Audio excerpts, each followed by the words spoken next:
Maine. Chapter 19. The Boys Plan an Escape.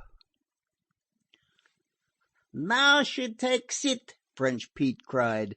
Both lads ran into the cockpit. They were on the edge of the breaking bar. A huge 40-footer reared a foam-crested head far above them, stealing their wind for the moment and threatening to crush the tiny craft like an eggshell. Joe held his breath. It was the supreme moment. French Pete luffed straight into it, and the Dazzler mounted the steep slope with a rush, poised a moment on the giddy summit, and fell into the yawning valley beyond. Keeping off in the intervals to fill the mainsail and luffing into the combers, they worked their way across the dangerous stretch. Once they caught the tail end of a whitecap and were well nigh smothered in the froth, but otherwise the sloop bobbed and ducked with the happy facility of a cork. To Joe it seemed as though he had been lifted out of himself, out of the world. Ah, this was life, this was action. Surely it could not be the old commonplace world he had lived in so long.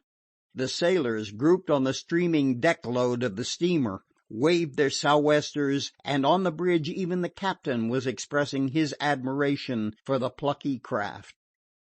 "Ah, you see, you see!" French Pete pointed astern. The sloop yacht had been afraid to venture it, and was skirting back and forth on the inner edge of the bar. The chase was over. A pilot boat, running for shelter from the coming storm, flew by them like a frightened bird, passing the steamer as though the latter were standing still. Half an hour later the Dazzler sped beyond the last smoking sea, and was sliding up and down on the long Pacific swell. The wind had increased its velocity and necessitated a reefing down of jib and mainsail. Then they laid off again full and free on the starboard tack for the Farallones, 30 miles away. By the time breakfast was cooked and eaten, they picked up the Reindeer, which was hove to and working offshore to the south and west. The wheel was lashed down and there was not a soul on deck. French Pete complained bitterly against such recklessness. "That is the one fault of Red Nelson. He no care. He is afraid of nothing. Some day he will die. Oh, so very quick. I know he will." 3 times they circled about the Reindeer, running under her weather quarter and shouting in chorus before they brought anybody on deck. Sail was then made at once, and together the 2 cockle shells plunged away into the vastness of the Pacific. This was necessary, as 'Frisco Kid informed Joe, in order to have an offing before the whole fury of the storm broke upon them. Otherwise they would be driven on the lee shore of the California coast.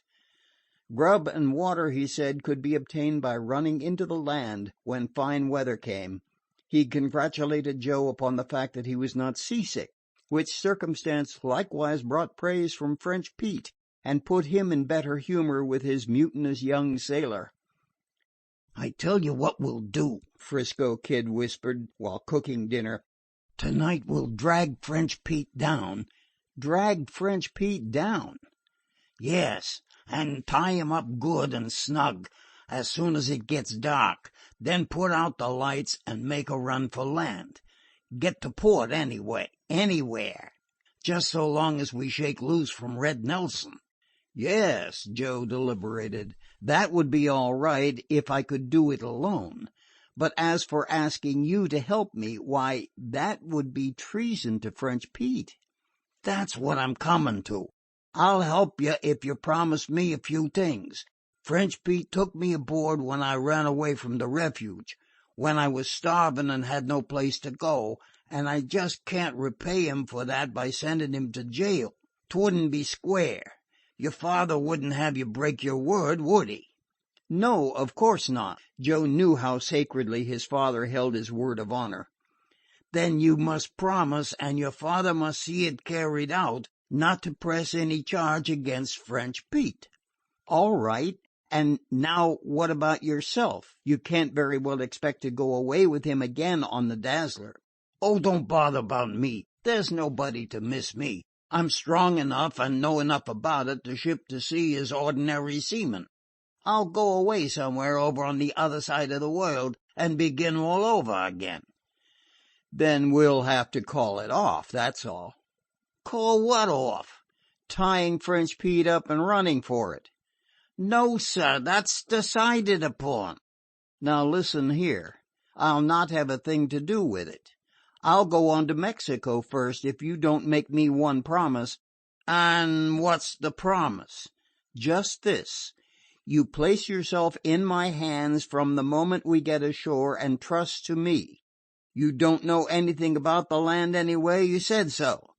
And I'll fix it with my father, I know I can, so that you can get to know people of the right sort and study and get an education and be something else than a bay pirate or a sailor. That's what you'd like, isn't it?" Though he said nothing, 'Frisco Kid showed how well he liked it by the expression on his face. "And it'll be no more than your due, either," Joe continued. "You will have stood by me, and you'll have recovered my father's money. He'll owe it to you." "But I don't do things that way. I don't think much of a man who does a favor just to be paid for it." "Now you keep quiet. How much do you think it would cost my father for detectives and all that to recover that safe? Give me your promise, that's all, and when I've got things arranged, if you don't like them, you can back out. Come on, that's fair." They shook hands on the bargain and proceeded to map out their line of action for the night. But the storm, yelling down out of the northwest, had something entirely different in store for the Dazzler and her crew. By the time dinner was over, they were forced to put double reefs in mainsail and jib, and still the gale had not reached its height. The sea also had been kicked up till it was a continuous succession of water mountains, frightful and withal grand to look upon from the low deck of the sloop. It was only when the sloops were tossed upon the crests of the waves at the same time that they caught sight of each other. Occasional fragments of seas swashed into the cockpit or dashed aft over the cabin, and Joe was stationed at the small pump to keep the well dry. At 3 o'clock, watching his chance, French Pete motioned to the Reindeer that he was going to heave to and get out a sea anchor. This latter was of the nature of a large shallow canvas bag, with a mouth held open by triangularly lashed spars. To this the tow ropes were attached on the kite principle, so that the greatest resisting surface was presented to the water. The sloop, drifting so much faster, would thus be held bow on to both wind and sea, the safest possible position in a storm. Red Nelson waved his hand in response that he understood and to go ahead. French Pete went forward to launch the sea anchor himself, leaving it to 'Frisco Kid to put the helm down at the proper moment and run into the wind. The Frenchman poised on the slippery foredeck, waiting an opportunity. But at that moment the Dazzler lifted into an unusually large sea, and as she cleared the summit, caught a heavy snort of the gale at the very instant she was righting herself to an even keel. Thus there was not the slightest yield to the sudden pressure on her sails and mast gear. There was a quick snap, followed by a crash. The steel weather rigging carried away at the lanyards, and mast, jib, mainsail, block, stay, sea anchor, French Pete, everything went over the side. Almost by a miracle, the captain clutched at the bobstay and managed to get one hand up and over the bowsprit. The boys ran forward to drag him into safety, and Red Nelson, observing the disaster, put up his helm and ran down to the rescue.